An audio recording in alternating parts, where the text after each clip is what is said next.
Nicky from IT Tiles, and I'm going to talk tiling today. So first of all, the substrate. We're going to talk about walls to start with, because we've got a project next week where everything's been done wrong. We know it, so we're going to have to take the tiles off. Whoever's fit them has fit them onto plywood.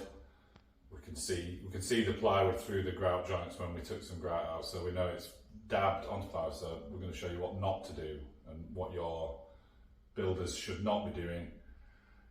But first of all, this is what we should be doing. So this is our showroom. It doesn't have to be a wet area, so we just use standard plasterboard.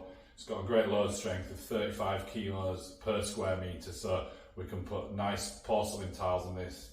It'll take the weight brilliantly with the right adhesive, but do be careful. If you've got boarded walls and a builder's going to skim them, don't do that. You do not want to be doing that because it's going to lower the load strength of your wall.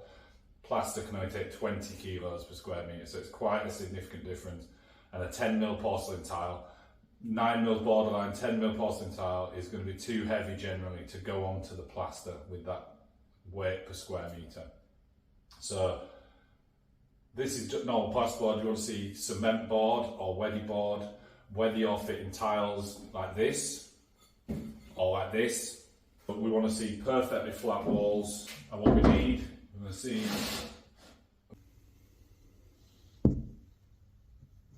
look just right, and that's the builder's job, that's the contractor's job to get that ready for the tiler.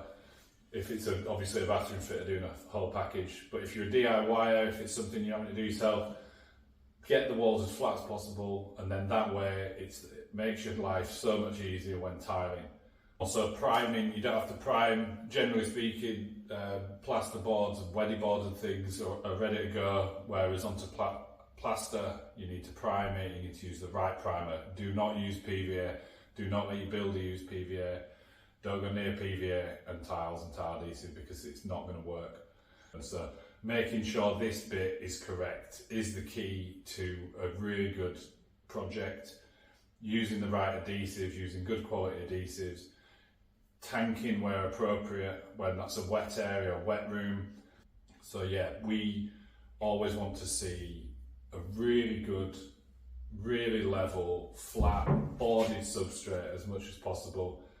If it is onto plaster, then prime it, look at it, make sure the plaster's of good quality. If it's old, I know people are renovating old buildings, dealing with that. If you can, take it off, take it back to brick and batten and board the walls. It's really a better job for it. I know it's a difficult thing to do at times and not always possible, but if you are going onto plaster, think about a lighter tile, a ceramic tile. So yeah, next time we'll take down a wall of tiles that have been put onto plywood incorrectly.